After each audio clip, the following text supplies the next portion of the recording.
जय हिंद दोस्तों। और काफ़ी लोग अभी तक देख रहे होंगे लेकिन नेटवर्क प्रॉब्लम जा रहा होगा, इशू नहीं हो रहा होगा, ओपन नहीं हो रही होगी, ऐसी समस्याएं हैं। वैसे आज ये समस्या नहीं होनी चाहिए। अभी आप देख लीजिए सभी के सभी जिन लोगों ने अपने ऑब्जेक्शन की नहीं देखी है। और फिर यहाँ पर सबसे फर्स्ट हम आपको बता दें रोल नंबर डालना है, फिर यहाँ पर टैग कोड। तो ये सारी चीज़ें आज किस किस टॉपिक पर हम बात करेंगे पहले वो बता दें। सबसे पहले तो हम बात करेंगे कि ऑब्जेक्शन से जुड़े संबंधित प्रश्नों के बारे में बात करने वाले हैं। ठीक है, पैसे मत बर्बाद करिएगा, कुछ चीज़ें जो बताने वाले हैं उस पर ध्यान दीजिएगा। एक एक गलती हम आपको उनके सामने रखेंगे जो पीईबी के द्वारा हुई है, एमपी पुलिस जो भी एग्जाम कंडक्ट करा रहे हैं उनके द्वारा हुई है। ठीक है, ऑब्जेक्शन की लास्ट डेट का भी ये बहुत जरूरी बात है क्योंकि इसकी लास्ट डेट बहुत ही कम समय है। अगर आपने अभी ऑब्जेक्शन नहीं किया और आप 1-2 नंबर से अगर चूक गए तो फिर बड़ी गलतियां हो जाएगी। ठीक है, इसलिए ये जरूर आपको देख लेना है। इतनी सारी गलत है हर एक शिफ्ट में, मतलब 10-10 क्वेश्चन, 8-8 क्वेश्चन, ऐसे इतने सारे क्वेश्चनों को गलतियां देखी जा रही हैं। ऑब्जेक्शन तो भले 30-30 क्वेश्चन में लग जा रहे हो, 15-15 क्वेश्चन में लग जा रहे हैं, लेकिन गलतियां इतनी सारी देखी जा रही है। तो वही सारे ऑब्जेक्शन किस पे लगाना है किस पे नहीं लगाना उस पर भी चर्चा करेंगे। ठीक है, और ये टैग कोड क्या है ये सारी चीज़ें आपको बताएंगे। चलिए तो स्टार्ट करते हैं। सबसे पहले हम इसके यहाँ वाले पेज पर लेकर चलते हैं। इस पेज को अगर हम जूम करते हैं तो यहाँ पर आप देखिए सबसे पहले तो आपको देखना कैसे, यहाँ पर आप डालिएगा अपना रोल नंबर जो कि एडमिट कार्ड में होगा, और ये टीएसी कोड है ना, ये अभी इस पर किया कुछ नया नया करते रहते हैं लोग ताकि जेन्युइन लोग ही देख पाए। तो ये टैग कोड डाला गया। टैग कोड आपको कहाँ मिलेगा, जो भी आपका रोल नंबर है। ठीक है, टैग कोड आपको कहाँ मिलेगा, जो भी आपका रोल नंबर है ना, मतलब रोल नंबर तो हो गया, जो भी आपका एडमिट कार्ड है। ठीक है, एडमिट कार्ड में जो सेंटर नेम है उसी के पास दिखेगा। अब कोई स्टूडेंट का होता तो हम अभी दिखा देते हैं। ठीक है, रुकिए एक स्टूडेंट का दिखाते हैं हम आपके सामने, रुकिए। चलिए देखिए यहाँ पर ये आपके सामने ला के रख दिए हुए हैं। ठीक है, एक स्टूडेंट का तो बाकी सारी डिटेल्स इनकी क्रॉप कर दी हैं, बट यहाँ पर देख लीजिए कि इनके एग्जाम का सेंटर है। ठीक है, ये आपके एग्जाम का सेंटर, और यहाँ पर जो भी एग्जाम सेंटर है उसी के जस्ट सामने आपको देखने को मिलेगा कि टेक्निकल पेपर, क्योंकि कई लोगों के ना 2-2 पेपर हुए हैं। अब एक ही roll number date of birth से दोनों पेपर, तो हालांकि चाहते तो लोग कर सकते रहे डाउनलोड, बट ऐसा नहीं हुआ। ये टैग कोड अगर आपने टेक्निकल पेपर दिया तो भी आपके यहाँ पर जो सेंटर नेम दिया, टेस्ट पेपर नेम, यहाँ पर एक टैग कोड दिया होगा, और आपने नॉन टेक्निकल मतलब जो भी दिया है पेपर, वहाँ पर आपका ये TAC कोड जो होगा, ठीक है, यहाँ पर वाला, तो ये कोड जरूर दिया होगा। यहाँ पर जो S440 है ना, इस तरह की चीजें आपको जरूर दी होगी, तो वो आप देख करके अपने एडमिट कार्ड मतलब जो आंसर की उसको डाउनलोड कर सकते हैं। आई होप कि टैग कोड की प्रॉब्लम सॉल्व हो गई होगी। ये आपका सेंटर नेम है और ये लिखा हुआ है आपका टैग कोड है ना, सेंटर नेम के जस्ट सामने जो टेस्ट पेपर है वो। अगर आपने 2 पेपर दिए हैं तो इसी तरह से नीचे भी एक और टैग कोड होगा, वो भी आप वहां पर देख सकते हैं। चलिए अब हम आते हैं इस पर बात। अब हमने तो ये बता दिया कि आप आंसर की कैसे देखेंगे। यहाँ पर आप रोल नंबर डालिए, यहाँ पर अपना टैग कोड डालिए जो कि हमने आपको बता दिया कहाँ मिलेगा, फिर आप लॉगिन कर दीजिए, हो जाएगा। इसी तरह से अगर आपका दूसरा पेपर भी है तो रोल नंबर डालिएगा उस भी पेपर के, हालांकि रोल नंबर तो सेम होगा, टैग कोड डिफरेंस हो सकता है वो डाल दीजिएगा। ठीक है, यहाँ पर आते हैं, फिर सारी चीज़ों को दिखाते हैं। वो 2 पेपर के भी हो गए, 1 पेपर के भी हो गए। फिर देखिए आपत्ति जगाने के लिए आपको 50 रुपये देने होगा। वाह अरे पीबी वाह, पैसे भी कमाना है तो बेरोजगार से कमा, मतलब गजब कर दी भाई। क्वेश्चन खुद गलत करो और फिर अगर उसमें ऑब्जेक्शन लगाना है तो 50 रुपये लो। अगर आप 50 रुपये ले रहे हो तो अच्छी बात है भाई, नो इश्यू। ठीक है, चलो ये बता रहा है कि फ्री संडे वाली जो क्लास हम लेते हैं टीचमेंट में, वो उसका टाइम हो चुका है, तो कोई नहीं। ठीक है, तो अभी तो क्लासेस लग नहीं पा रही संडे वाली। ओके, अभी आते हैं यहाँ पर सारी चीज़ों को क्या देखते हैं, क्या क्या चीज़ें हैं वो देख लीजिए कि प्रश्न पत्र से प्रश्नों के संबंध में तो यहाँ पर 50 रुपये ले रहे हैं। बताइए, अब एक शिफ्ट में सोच लीजिए कितनी सारी शिफ्ट हुई थी, और एक शिफ्ट में जो बच्चे हैं वो मतलब कुछ भी नहीं तो 8 से 10 क्वेश्चन में ऑब्जेक्शन ले रहे हैं। ठीक है, मिनिमम 8 से 10 क्वेश्चन, वरना 15-15, 20-20 क्वेश्चन में ऑब्जेक्शन जा रहे हैं। ठीक है, तो यहाँ पर अब हम कह रहे हैं कोई बात नहीं भाई, अगर आप ऑब्जेक्शन के लिए चार्ज नहीं करेंगे तो हो सकता है बच्चे हर एक क्वेश्चन को ऑब्जेक्शन में डाल दें, तो इसलिए चलिए ले रहे हैं, अच्छी बात है। लेकिन आप ये करिए कि ऑब्जेक्शन के बाद यदि वो क्वेश्चन के उत्तर जो है एटलीस्ट कम से कम इन्होंने ये तो किया, बताएंगे वो सारी चीजें कि काफी अच्छा भी किया, काफी खराब भी किया, लेकिन तुम पेपर ही ऐसा बनाए हो कि गजब कर दिए भाई। ठीक है, मतलब इतनी सारी गलतियां, मतलब जो बच्चे भी कह रहे थे ना वो भी सही कह रहे थे कि सर लगता है पेपर नशे में बनाया गया। ठीक है, तो मतलब काफ़ी बच्चों का कहना था सर कि पेपर नशे में बनाया था, ऐसे ऐसे इतनी सारी गलतियां कौन करता है, तो उनका भी कहना एक प्रकार से सही है। मतलब एक शिफ्ट में तुम 6-6, 7-7 क्वेश्चन गलत कर रहे हो, तो ये क्या बात हो गई भाई, मतलब कुछ भी कर दिए। ठीक है, चलिए यहाँ पर आते हैं आपत्ति तो आपको 50 रुपये देना होगा। हम ये कहना चाहते रहे कि आपने बेरोजगारों से पैसे लिए, अच्छी बात है, कोई बात नहीं, मतलब कि अगर आपने ये कर दिया सिस्टम की, वरना अगर फ्री करते तो हो सकता है काफ़ी बच्चे सारी क्वेश्चन को ऑब्जेक्शन कर देते हैं, ऐसे बहुत सारे होते हैं ना। तो चलो पैसे ले रहे, चार्ज ले रहे, ठीक है, लेकिन चार्ज ले रहे हो तो आप ऐसा करना चाहिए कि अगर उस बच्चे का क्वेश्चन वो सही माना जाता है तो उसका चार्ज वापस कर दीजिए, तब अच्छी बात है। लेकिन नहीं, वो तो पैसे आप रख लेंगे भाई, वो गलती आपकी है तो आपको एक्सेप्ट करना चाहिए। पीबी वालों को, मध्य प्रदेश पुलिस वालों को, अब वो 50 रुपये लेंगे, वो तो आपके हो गए ना, वो 50 रुपये आपके हो गए हर एक क्वेश्चन के। तो आपने 8 क्वेश्चन गलत किया और 8 क्वेश्चन के हिसाब से पैसे ले, गजब कर दिए भाई। अगर वो क्वेश्चन सही माना जाता है तो उनके पैसे को रिफंड करना चाहिए, तब अच्छी पॉलिसी कहलाएगी, वरना तो ये बेकार पॉलिसी हो जाएगी। ठीक है, लेकिन हालांकि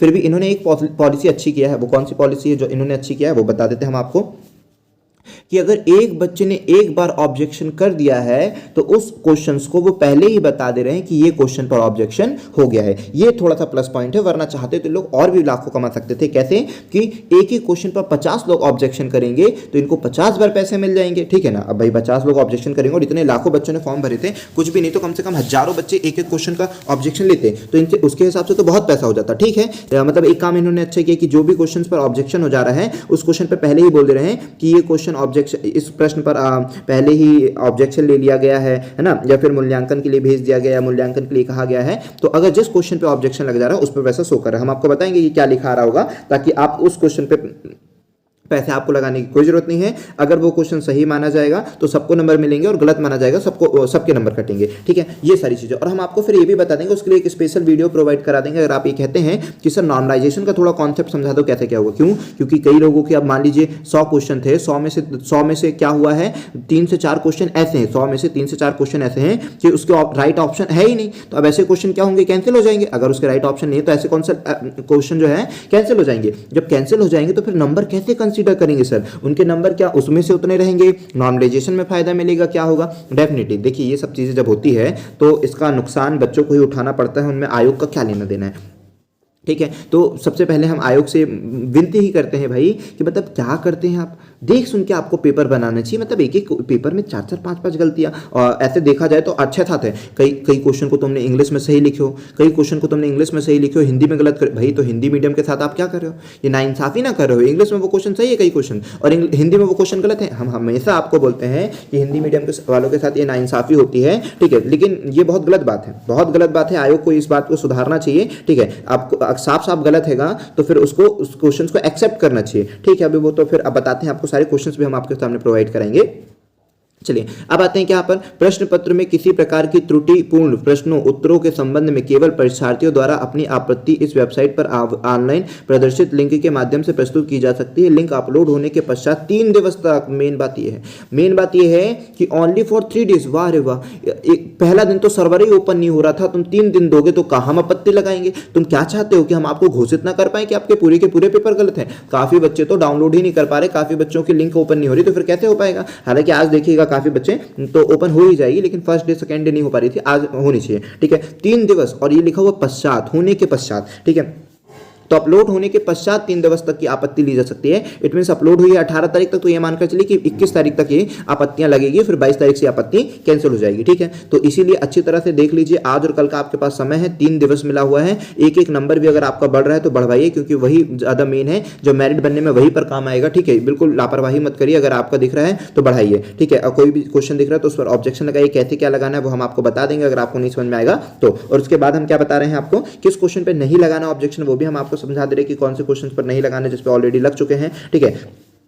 अब यहाँ पर क्या बोलता है, पीबी द्वारा प्रश्न पत्र में त्रुटिपूर्ण प्रश्नों की संख्या अभ्यर्थियों से प्राप्त ऑनलाइन अभ्यावेदनों पर विचार उपरांत मूल्यांकन हेतु अंतिम की तैयार की जाएगी, ठीक है। तो इन्होंने कहा अंतिम की तैयार होगी, तो अंतिम की तैयार होगी, ठीक है, अंतिम की तैयार करिए, लेकिन उसे अपलोड करना भी जरूरी है। क्योंकि क्या हुआ था, एक पेपर था DFCCL, अगर आप लोग जानते हो उसके बारे में तो, ठीक है। तो DFCCL जो था, इसमें क्या हुआ था कि इसमें जो आंसर की में ऑब्जेक्शन तो आया, इनका ऑब्जेक्शन फ्री था, ठीक है, लेकिन इनके ऑब्जेक्शन में हमने खुद देखा था कि 4 से 5 क्वेश्चन गलत थे, 4 से 5 क्वेश्चन गलत थे, इनकी फाइनल आंसर की आई नहीं, ठीक है। फाइनल आंसर की आई नहीं, इन्होंने फाइनल आंसर की जो भी बनाया हो, 4 से 5 क्वेश्चन गारंटीड गलत थे, लेकिन इन्होंने अपनी फाइनल आंसर की, चूंकि 4-5 क्वेश्चन मिल भी जाते नंबर तो क्या होता, इसीलिए हमने कहा कि रहने दीजिए, मत लगवाइए, ठीक है। लेकिन यहाँ पर हम बोल रहेंगे, मतलब कुछ भी आगे बढ़ने की क्या जरूरत है। अगर भाई उस स्टूडेंट के 4-5 नंबर बढ़ने से ज्वाइनिंग हो जाती तो ठीक था, लेकिन अब नहीं होने था, बहुत ही दूर था व्यक्ति। लेकिन हमने कहा था 4 से 5 क्वेश्चन आपके ऑब्जेक्शन लाइक थे, तो उन्हें लगाया भी था। लेकिन जब फाइनल आंसर की आई ही नहीं, जब आई ही नहीं, उन्होंने अपनी आंसर की मतलब डायरेक्टली उन्होंने मेरिट घोषित कर दिया,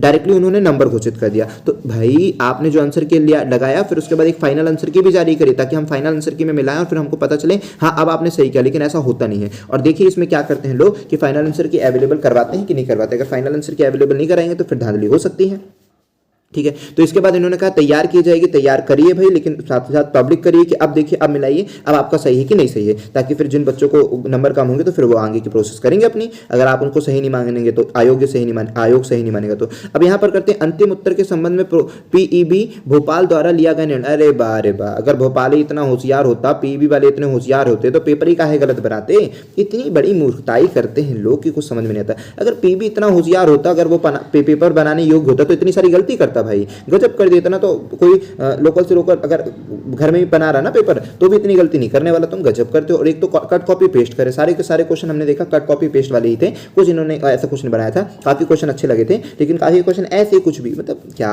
ये लोग बहुत वो हैं। ठीक है, तो बिल्कुल अगर आपने योग किया लेकिन आंसर की हम चाहते हैं कि दोबारा अवेलेबल हो, सारे बच्चे दोबारा आंसर देख पाए कि हाँ हमारे इस आंसर को इसने सही माना है, इसने गलत माना है, डायरेक्टली रिजल्ट ना आ जाए। ठीक है, और ठीक फिर यहाँ पर क्या बोलता है कि फिर जो भी है, जो भी क्वेरी और जो भी डाउट्स है उसके लिए आप इधर पर मेल कर सकते हैं। ये सारी चीज़ें तो हो गई। अब हम आपके सामने क्या दिखाने जा रहे हैं कि इतने सारे क्वेश्चन हमारे बच्चों ने भेजे हैं कि देख लीजिए सारे क्वेश्चन उन्होंने ऑब्जेक्शन के तौर पर भेजे हैं। ये सारे क्वेश्चन, इनमें से कई क्वेश्चन ऐसे होंगे कि जो रियल में ही गलत है और कई क्वेश्चन ऐसे हैं जो बच्चों को डाउट है कि सर ये गलत है, ये मतलब इतने सड़े सड़े से क्वेश्चन आपके व्यापम वाले गलत कर रहे हैं कि क्या बताएं भाई। ठीक है, यहाँ पर त्रिभुजों की संख्या ये देखिए, ये वहाँ पर मतलब गजब गजब है भाई, गिन लीजिएगा आप लोग खुद भी गिन लीजिएगा। ठीक है, यहाँ पर आप खुद देख लीजिएगा कौन सा क्वेश्चन ये वाला है, तो इसी को भेजे होंगे उन्होंने। ठीक है, फिर कई क्वेश्चन तो ऐसे हैं जो स्टूडेंट की ही गलती थी तो उसमें था, लेकिन काफ़ी क्वेश्चन अब कई क्वेश्चन में बच्चों को सरफेस एरिया में दिक्कत था कि सर सरफेस एरिया और टोटल सरफेस एरिया एक होता है कि अलग अलग होता है। तो अब बच्चा सोचा कि टोटल सरफेस एरिया और सरफेस एरिया अलग अलग होता है, जबकि ये बातें दोनों सेम ही होते हैं। ठीक है, ऐसे भी कई बच्चों से गलती हुई है,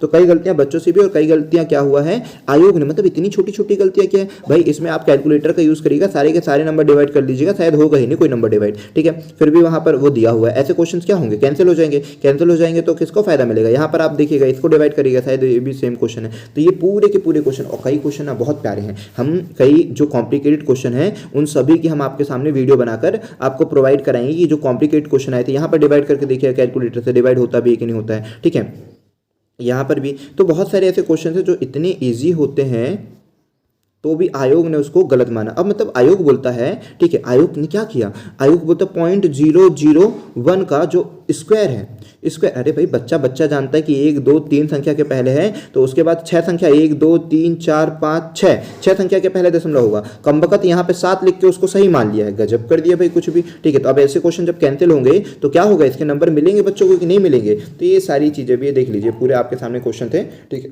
तो आई होप कि आप समझ गए होंगे। तो इनमें से कुछ क्वेश्चन था बहुत प्यारे हैं जो हमको लगा कि हाँ अच्छा स्टैंडर्ड है, वो सब क्वेश्चन आपको करवाने चाहिए। ठीक है, कई क्वेश्चन बहुत प्यारे हैं। आप अगर आप बोलते हैं कि हाँ सर जितने भी हार्ड क्वेश्चन आए थे, आप हमें प्रोवाइड करवाइए और उसका सॉल्यूशन भी दीजिए। और अगर आपके पास भी कोई हार्ड या कॉम्प्लिकेटेड क्वेश्चन है तो आप बताइएगा। ठीक है, हमको कम से कम ना जितने भी अभी तक काफ़ी बच्चों की क्वेरीज आई, काफ़ी बच्चों का है, उनमें से 3 से 4 क्वेश्चन हमको बहुत प्यारे लगे। ठीक है, 3 से 4 क्वेश्चन जो लगे कि हाँ एक अच्छे स्टैंडर्ड के क्वेश्चन है जो आपको करने चाहिए, जो आपके माइंड को ओपन करेंगे, तो उस क्वेश्चन को भी हम आपको सॉल्यूशन जल्द से जल्द प्रोवाइड कराएंगे। लेकिन हमने आपको बता दिया। अच्छा हाँ, ये तो अभी आपको बताना बाकी है कि भाई आपत्ति वाले क्वेश्चन सर कैसे समझ में आएगा कि कौन से क्वेश्चन पर ऑब्जेक्शन ले लिया गया है। ठीक है, यहाँ पर देखिए वो पहले दिखाई दें, रुकिए देखिए भाई यहाँ पर देखिए ये सारी चीजें, अच्छा जो बोले थे वो आ गया ना, देखिए जैसा बोले थे हमने आ गया कि नहीं आ गया। ठीक है, तो यहाँ पर देखिए यही वाला वो क्वेश्चन था। ठीक है, यही वाला वो क्वेश्चन था। तो हम ये बोल रहे हैं कि इस क्वेश्चन पर पहले ही आपत्ति दर्ज हो चुकी है। अगर आप जब ओपन करते हैं और ओपन करने के बाद ये वाली लाइन लिख कर आ रही है कि इस प्रश्न पर, ठीक है, यहाँ पर आपको क्या लिख कर आ रहा है कि इस प्रश्न पर पूर्व में आपत्ति दर्ज की जा चुकी है, अतः पुनः आपत्ति दर्ज नहीं की जा सकेगी। ठीक है, तो आपको दोबारा दर्ज करने की कोई जरूरत नहीं, कम से कम ये अच्छा फायदा किया इन्होंने, वरना इनका कोई भरोसा चलता भाई, सबसे पैसा ले लेते हैं। ठीक है, और फिर अंतर की भले अपने मन की देते हैं। तो ये सारी चीजें यहाँ पर भी आपत्ति दर्ज हो चुकी है, इस पर दोबारा नहीं करेंगे। अगर इस तरह की चीजें आपके उसमें आती है, इसका मतलब उस क्वेश्चन पे आपत्ति दर्ज हो गई है, चाहे वो पूरे मध्य प्रदेश में किसी भी बच्चे ने भी किया हो, पूरे भारत देश में से किसी भी बच्चे ने किया हो, यहाँ पर आपत्ति दर्ज, उसमें नंबर सभी के बढ़ेंगे। अगर ये क्वेश्चन गलत माना जाता है तो नंबर सभी को मिलने, मतलब फिर सभी के वो होंगे। अगर ये क्वेश्चन गलत होगा तो सबके नंबर कट जाएंगे। अगर ये क्वेश्चन गलत माना जाता है, मतलब कहाँ पर गलत होता है भाई, अगर मान लीजिए उस स्टूडेंट ने ये आंसर टिक किया था और आंसर ये वाला सही है, स्टूडेंट ने ये वाला आंसर टिक किया और ये वाला सही है, तब तो भाई कुछ चेंजेस नहीं होगा क्योंकि व्यापम सही है या पी भी सही है। लेकिन मान लीजिए कि ऑप्शन बच्चे का आंसर क्या है, यहाँ पर देख लीजिए कि पीबी वालों ने ये आंसर दिया और बच्चे का आंसर ये सही है। अगर यही सही आंसर माना जाएगा तो, बातों को समझिएगा, ठीक है, अगर यही आंसर माना जाएगा तो क्या होगा, जितने बच्चों को इसके नंबर मिल गए होंगे, क्योंकि भाई जब आयोग ने इसको सही माना तो इसके नंबर उसने दे दिया होगा जब आप देखे होंगे, तो फिर उन बच्चों के नंबर यहाँ पर कट जाएंगे। इसीलिए हम कह रहे हैं कि जितने भी ये आपत्ति लगाना है तो इसका फायदा सभी को होने वाला है, नुकसान भी सभी को होने वाला है। मान लीजिए जिसको बच्चे को इसके नंबर मिल गए होंगे उसके नंबर कट जाएंगे, ठीक है, जितनों का ये टिक किया होगा उसको नंबर मिलेगा, और सही होता है तो ठीक है, व्यापन चेक करेगा उसके अकॉर्डिंग सही होते तो। इसलिए हम कह रहे हैं कि जो चेक करने के बाद फाइनल आंसर की आएगी उसको भी अपलोड करना चाहिए ताकि अपन देख करके कंपेयर कर पाएं। और याद रखिए फिजिकल की अच्छी तरह से तैयारी करिए, क्योंकि हमें ऐसा लगता है कि जैसे ही पेपर हुआ उसके जस्ट एक दिन बाद ही आंसर की अवेलेबल हो गई, ठीक है। ठीक इसी प्रकार से हमें ऐसा लगता है कि मतलब 1 मंथ के अंदर अंदर आपके फिजिकल भी स्टार्ट किए जा सकते हैं, 1 से 2 मंथ के ही अंदर ना आपके फिजिकल की डेट आ सकती है। इसीलिए अच्छी तरह से तैयारी के लिए बिल्कुल रिस्क मत लीजिए, और आई होप कि ये सारी चीजें क्लियर हो गई होगी, ठीक है। और कोई क्वेश्चन जो भी डाउट रहता है, जो भी क्वेरी, मतलब ऐसा पहले खुद से आप चेक कर लीजिए, कोई भी आपके होशियार दोस्त होंगे जो इनको समझ पाए कर पाए। अगर किसी को क्लियर ना हो पाए टोटली तो फिर आप हमें भेज सकते हैं, ठीक है। हमने आपको अपना व्हाट्सअप नंबर, टेलीग्राम नंबर, सारी चीजें आपके पास अवेलेबल ही है, वहां पर आप भेज दीजिए ताकि हम आपकी क्वेरीज को बता पाएं। और किसी भी प्रकार की कोई दिक्कत जानकारी चाहिए हो इससे रिलेटेड तो आप पूछ सकते हैं। और हाँ, ये भी बता दीजिएगा कि आपको उस टॉपिक पर स्पेशली वीडियो बनाकर दे दें कि नहीं, जितने भी हार्ड क्वेश्चन, कॉम्प्लिकेटेड, अच्छे क्वालिटी के क्वेश्चन है उस पर भी हम वीडियो बनाकर दे दें कि नहीं। आई होप कि आपको ये बातें क्लियर हो गई होगी। चलिए मिलते हैं नेक्स्ट वीडियो पर। जय हिंद दोस्तों। और हाँ, जो भी बच्चे चैनल पर नए हैं ना उसे सब्सक्राइब जरूर कर लीजिए, ताकि क्योंकि जो भी हम आपको पल पल के अपडेट देते रहते हैं, जो भी आपके राइट के लिए हम आवाज उठाते कि ये गलत है वो गलत है, तो उस चीज़ों को भी है ना कि सभी चीज़ें सबको सब जान पाए, सारी जानकारी मिल पाए, और जॉब के रिगार्डिंग और कोई भी चीज़ें रिगार्डिंग ना सारी अपडेट के लिए आप चैनल को जरूर सब्सक्राइब कर लीजिए और इस वीडियो को भी लाइक कर दीजिएगा। चलिए मिलते हैं नेक्स्ट वीडियो पर, और शेयर जरूर करिएगा, ठीक है।